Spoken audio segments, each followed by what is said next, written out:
अस्सलाम वालेकुम नाज़रीन, मैं हूं मोहम्मद हफीज़ ख़ान टुडे विद हफीज़ ख़ान के साथ। और आज के वीलॉग में हम आपको सुनाने जा रहे हैं पाकिस्तान के वज़ीर आज़म की कहानी, और हत्ता कि जब उनका जहाज़ क्रैश हुआ ज़िया-उल-हक़ साहब का और ग़ुलाम इसहाक़ ख़ान ने पाकिस्तान की सदारत संभाली, तो फिर नए इंतख़ाबात हुए 1988 में, और उन इंतख़ाबात के नतीजे में पाकिस्तान पीपल्स पार्टी की खातून लीडर बेनज़ीर भुट्टो पाकिस्तान के 11वें वज़ीर आज़म के तौर पर कुर्सी पर बैठी।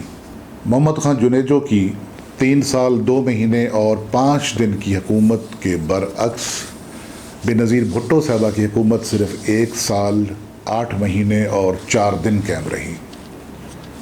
उन पर इल्ज़ामात लगाए गए करप्शन के और अकरबा परवरी के और नाअहली के, और इन इल्ज़ामात के तहत उनकी हुकूमत को जो आइन में एक नई शिक डाली थी जनरल मोहम्मद ज़िया-उल-हक़ साहब ने 58(2)B, जिसके तहत मोहम्मद ख़ान जुनेजो को भी बरतरफ किया गया था, तो उसी के तहत उसे ग़ुलाम इसहाक़ ख़ान ने इन्वोक किया और बेनज़ीर भुट्टो 58(2)B जो आइन की क्लास है उसकी दूसरी शिकार बनी। वो इस मनसब पर बैठी थी 2 दिसंबर 1928 को, और उन्हें निकाल बाहर किया गया 6 अगस्त 1990 में। तो नाज़रीन, ये था पाकिस्तान के 11वें वज़ीर आज़म का अंजाम।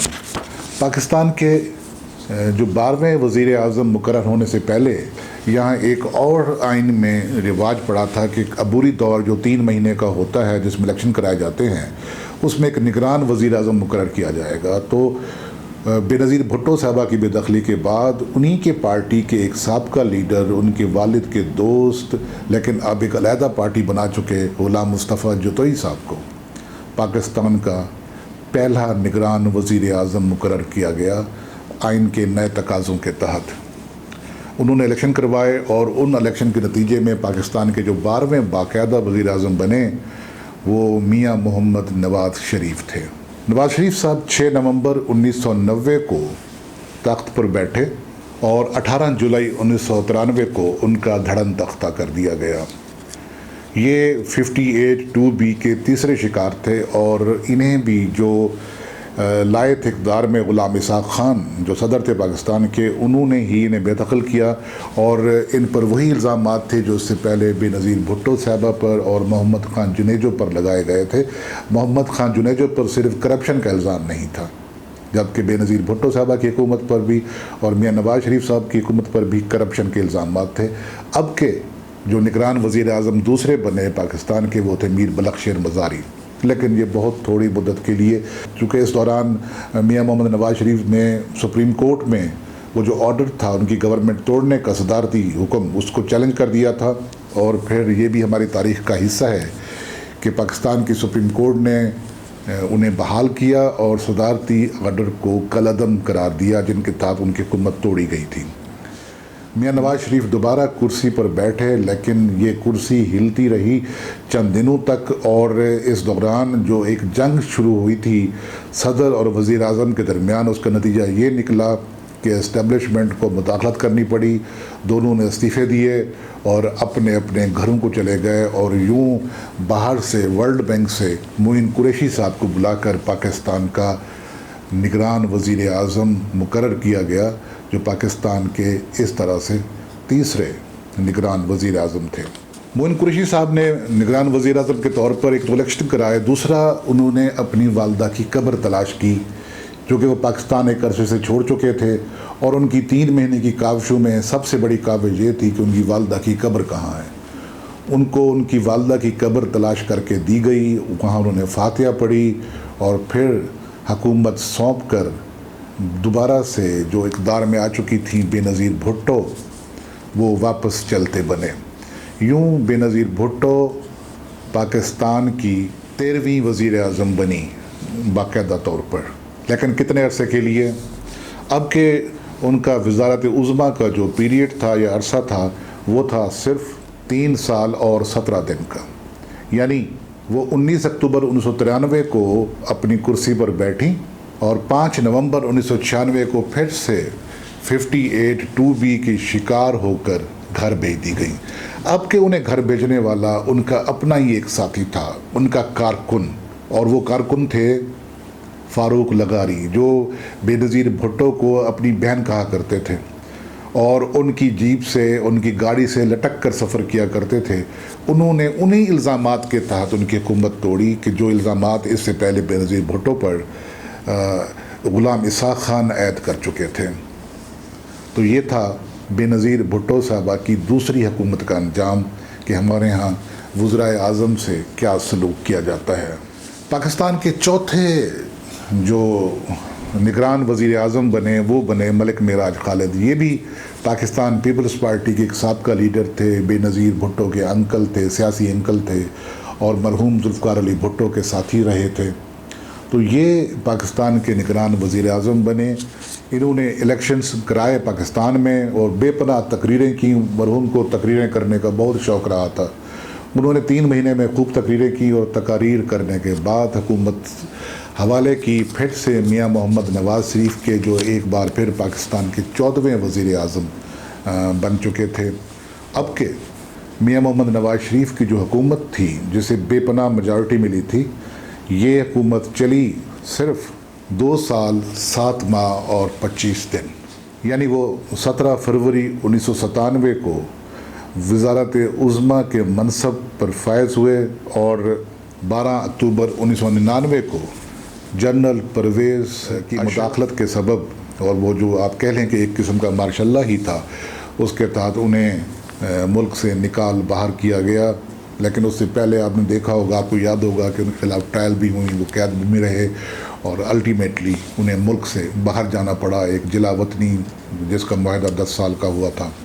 یہ تھا پاکستان کے 14ویں وزیر اعظم کا انجام۔ جنرل پرویز مشرف کی حکومت میں اگلے جو 4 سال تھے وہ صرف اس میں پرویز مشرف صاحب پاکستان کے سب سے بڑے چیف ایگزیکٹو تھے اور انہوں نے اپنے لیے یہی رتبہ پسند کیا تھا، یہی ایک نامنکلیچر یا یہی لقب پسند کیا تھا۔ جنرل پرویز مشرف نے الیکشن کروائے پاکستان میں سن 2002 میں، اور ان انتخابات کے نتیجے میں ایک نئی پارٹی وجود میں جو لائی گئی تھی، پاکستان مسلم لیگ کاف، اسے حکومت ملی اور یوں پاکستان کے جو 15ویں وزیر اعظم تھے وہ بنے بلوچستان سے میر ظفر اللہ جمالی، جن کا تعلق بلوچستان کے ضلع نصیر آباد سے تھا۔ میر ظفر اللہ جمالی اپنی وضاقتہ اور ڈیل لال میں کے برعکس بہت ہی شریف النفس اور ایک وزاداری نبھانے والے آدمی تھے، لیکن وہ اپنی وزارت عظمیٰ کو نہ سنبھال پائے، اور وہی پرویز مشرف صاحب جو انہیں لائے تھے اس عہدے کے لیے، انہوں نے انہیں چلتا کیا ان سے استعفیٰ لے کر کتنے دن کے بعد، صرف 1 سال 7 ماہ اور 3 دن کے بعد۔ ناظرین، میر ظفر اللہ جمالی صاحب ایوان وزیر اعظم میں لائے گئے 23 نومبر 2002 کو اور یہاں سے رخصت کیے گئے 26 جون 2004 کو۔ میر ظفر اللہ جمالی بہت دل برداشتہ ہوئے، جیسے کہ پہلے وزرائے اعظم کے ساتھ سلوک ہوتا رہا تھا، وہ نہیں سمجھتے تھے کہ ان کے ساتھ یہ سلوک کیا جائے گا اور انہیں اس طریقے سے نکال باہر کیا جائے گا۔ لیکن ناظرین، اب دیکھیے کہ میر ظفر اللہ جمالی کو وزارت عظمیٰ سے کیوں ہٹایا گیا۔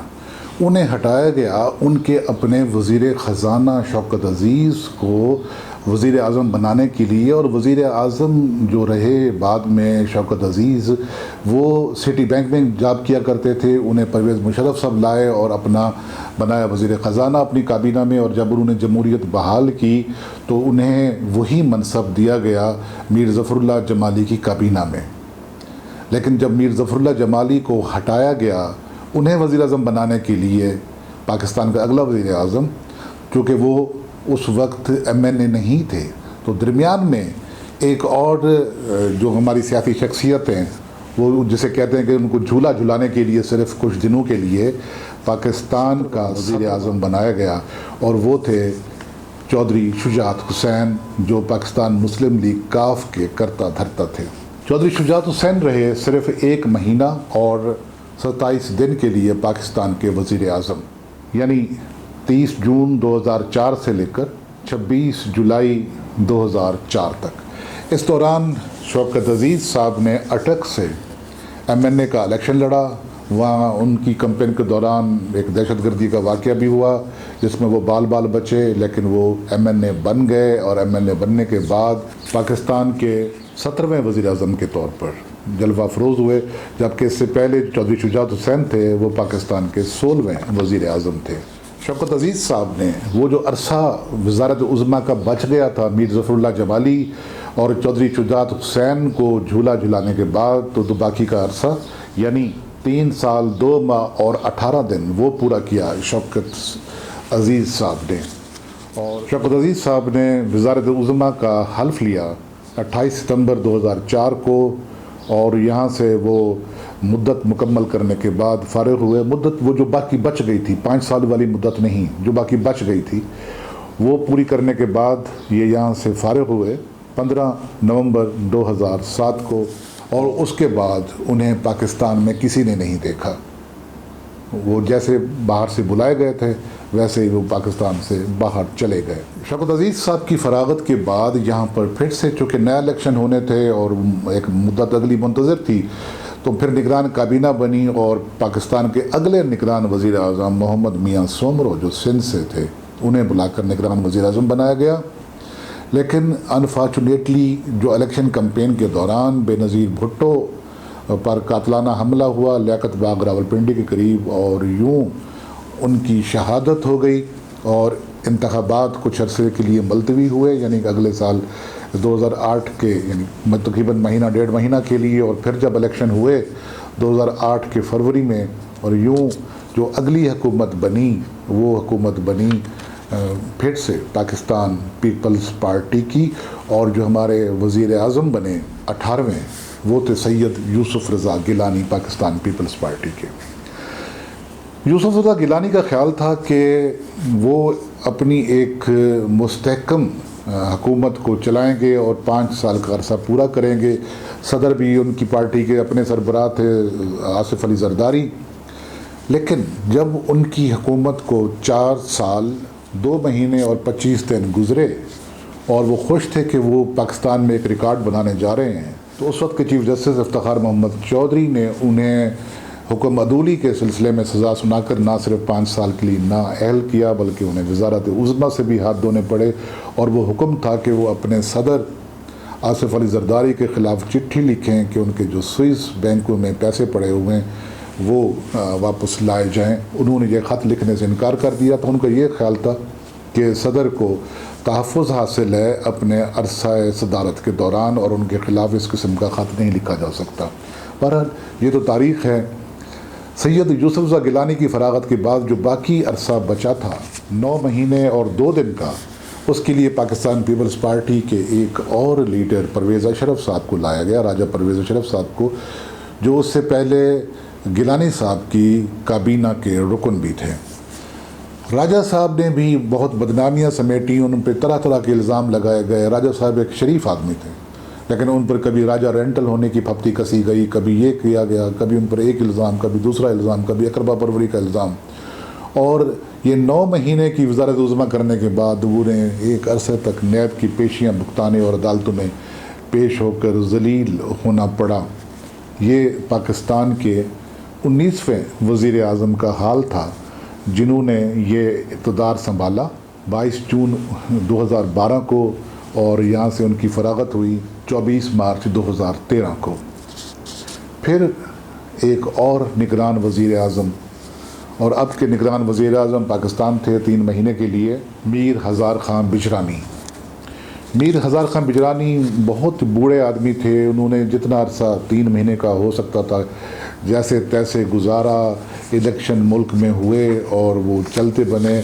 और अगले जो हमारे 20वें वज़ीर आज़म थे वो फिर से मियाँ मोहम्मद नवाज़ शरीफ थे।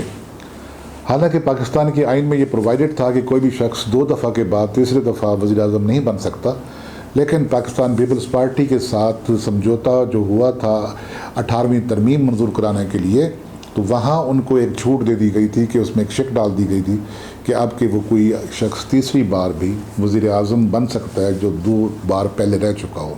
5 जून 2013 को नवाज़ शरीफ साहब ने तीसरी बार पाकिस्तान के वज़ीर आज़म का हल्फ़ लिया, और अब कि उनका नंबर था 20वां। लेकिन उनके ख़िलाफ़ इस दौरान पनामा کیس چلا اور ان کا نام آیا تھا کہ انہوں نے آف شور کمپنیز بنائی ہیں اور کرپشن کے الزامات تھے. جے آئی ٹی بنی, مقدمہ چلا اور اس کے نتیجے میں وہ نااہل قرار پا کر اس عہدے سے فارغ ہوئے. آپ کے بھی صرف 4 سال 1 ماہ اور 23 دن کے بعد, یعنی 28 جولائی 2017 کو وہ اس عہدے سے ایک بار پھر فارغ کر دیے گئے تھے. اور ان کا جو پھر وہ انہوں نے جلوس نکالے اور ان سے ایک منسوب نعرہ بہت مشہور ہوا تھا کہ مجھے کیوں نکالا, مجھے کیوں نکالا. اور یہ جو مجھے کیوں نکالا ہے, یہ پاکستان کے تمام وزرائے اعظم پر جو اس طریقے سے نکالے گئے ان پر یہ چسپاں ہوتا ہے, لاگو ہوتا ہے. پاکستان مسلم لیگ نون کی جو باقی ماندہ مدت تھی اس کے لیے ان کی پارٹی کے ہی ایک وزیر, نواز شریف صاحب کی کابینہ کے وزیر شاہد خاقان عباسی کو پاکستان کا 21واں وزیر اعظم چنا گیا. اور ان کا جو عرصہ اقتدار تھا وہ تھا صرف 10 مہینے. اور یہ وزیر اعظم بنے تھے 1 اگست 2017 کو اور اس کرسی سے سبکدوش ہوئے 31 مئی 2018 کو. اب کے پاکستان کے جو اگلے نگران وزیر اعظم تھے جو نئے الیکشن ہونے تھے وہ تھے پاکستان کی سپریم کورٹ کے ایک سابق چیف جسٹس ناصر ملک صاحب. ناصر ملک صاحب کی نگران وزارت عظمیٰ میں الیکشن ہوئے اور ان الیکشن کے نتیجے میں پاکستان کے 22ویں وزیر اعظم عمران خان صاحب منتخب ہوئے. ان کی کولیشن گورنمنٹ بنی ہے. انہوں نے 18 اگست 2018 کو اپنے منصب کا حلف اٹھایا اور ابھی تک وہ اس منصب پر فائز چلے آتے ہیں. تاریخ بتاتی ہے کہ پاکستان کے وزرائے اعظم کے ساتھ کچھ اچھا سلوک نہیں ہوا. آپ نے دیکھا کہ ہمارے ہاں 2 وزیر اعظم قتل ہوئے, ایک وزیر اعظم کو پھانسی دی گئی اور باقی جو نکالے گئے کبھی ان کی اپنی پارٹیوں نے ان کے خلاف نو کانفیڈنس کیا اور وہ نکال دیے گئے, اور اگر ان کی پارٹیز نے ریزسٹ کیا, مزاحمت کی کہ وہ نہیں نکالتے تو پھر وہ اسمبلیاں ہی باقی نہ رہیں. وہ جو 58(2)B ضیاء الحق صاحب نے آئین میں شامل کی تھی وہ 18ویں ترمیم کے نتیجے میں آئین سے نکال باہر کی گئی اور آئین میں اب اس قسم کی کوئی کلاز نہیں تھی کہ صدر اپنے وزیر اعظم کو ہٹا سکے. لیکن وزرائے اعظم کو ہٹانے کے اور انہیں غیر مقبول کرنے کے جو ہمارے ہاں طریقے مروج رہے ہیں تاریخ کے دوران وہ آپ کے سامنے ہیں. تو یوں ناظرین یہ تھی پاکستان کے وزرائے اعظم کی کہانی, اور یہ وزارت عظمیٰ کی جو کرسی ہے پاکستان کے سیاستدانوں کے لیے کبھی خوش بختی کی علامت ثابت نہیں ہوئی. یہاں سے فراغت کے بعد یا تو وہ زندگی سے ہاتھ دھو بیٹھے یا سیاست سے ہاتھ دھو بیٹھے اور گوشہ گمنامی میں چلے گئے. بدنامیاں سمیٹیں, ذلتیں سمیٹیں اور طرح طرح کی تہمتیں لیں اور پھر اس طریقے سے اس کرسی پر دوبارہ آنے کی خواہش لیے اس جہان سے رخصت ہوتے رہے ہیں. یہ آپ کو ویلاگ کیسا لگا؟ اگر آپ کو یہ اچھا لگا ہو تو اس پر آپ اپنے کمنٹ ضرور کیجیے گا, اور اس چینل کو آپ نے ابھی تک سبسکرائب نہیں کیا تو ضرور سبسکرائب کیجیے گا. بیل آئیکن کا بٹن پریس کر دیا کریں تاکہ ہمارے ویلاگ تسلسل سے آپ تک پہنچتے رہیں. اور ایک بات اور کہ اس کو شیئر بھی ضرور کیا کریں دوستوں کے ساتھ, جو کہ علم جتنا شیئر کیا جائے, نالج جتنا شیئر کیا جائے بڑھتا ہے. محمد حفیظ خان کو اجازت دیجیے. خدا حافظ.